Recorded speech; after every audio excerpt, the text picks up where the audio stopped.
लेख महिमा शरणम शुद्धि सजन वृंद समस्ते जानती कृष्ण अस्त्र धरी नथिले सत किंतु सबु युद्ध से ही करथिले।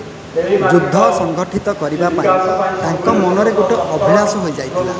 ठीक जेमिति एबे महिमांकर 200 वर्षर पूर्ति पालन हो जाइछि बहु आडंबରରେ।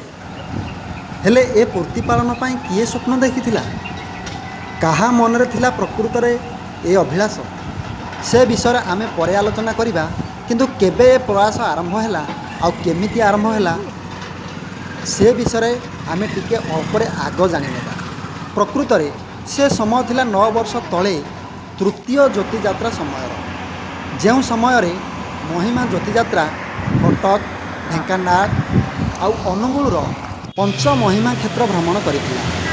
नाथुआ गाँ आगरू सेटा थिला ज्योति यात्रार द्वितीय बृहत सफलता। कारण ज्योति चकापीठ भ्रमण पर जितेबले सोगर ग्राम पहुँचीला सेतेबेले पाहांता प्रहर रे मध्य ज्योति को विपुल स्वागत संबर्धना करा।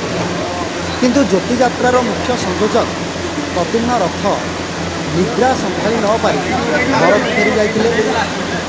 किंतु सबु गुरु दायित्व थिला तपोवन पत्रिकार संपादक प्रशांत महापात्रଙ୍କ मुंडरे। श्री महापात्रଙ୍କ आखिरे 2 दिन 2 रातिर निद आखि मुझी हो जाए। किंतु से पाहांता प्रहर रे केमिति संकर्षण जेना, विरंची नारायण होता एवं अन्य माने निज घर को तांको बासभवन ठारू फेरिबे से व्यवस्था करथिले। एका जणे थिला एहार प्रत्यक्षदर्शी जे 200 वर्षर पूर्ति पालन पाई गुणगान थिला। तापरे ज्योति यात्रार सफलता पाई श्री रथ महोदय को जेतेबेले प्रशंसार सुଅ छुटिला से सेतेबेले कथा प्रसंग 2026 मसीहा कथाटी एकांतरे कही देइतिले सेही हिन्नीमानिया को। किंतु सेही लोकटी एक कथा को मन रखिथिला।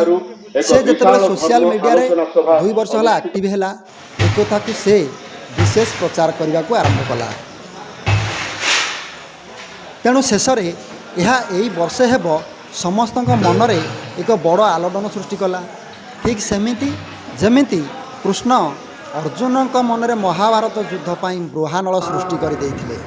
सबुठारु बड़ कथा हैला एही महिमा 200 वर्ष पूर्ति महामहोत्सव पाई 4 जन महानायक 4 महारथी सदृश रघु बाबा साथ देइथिले। सेमाने हेले अजय देहुरी, विज्ञानी बेहेरा, प्रशांत महापात्र एवं प्रद्युम्न रथ। ठीक भीम, अर्जुन, कर्ण एवं द्रोणक परि जार फलाफल होभली एक उच्च कोटीर भव्य आयोजन। किंतु जड़े किछि न करी कुटा खंडक दीपक न कर सबू किछि करनेला एवं निजर उद्देश्य साधन करनेला। जो से स्वप्न देखुला से हिन्नीमानिया उद्देश्य थिला किंतु महत। जो प्रथम थर ओडिशा आगमन 200 वर्ष पूर्ति महोत्सव पूर्ण सफलता पाई।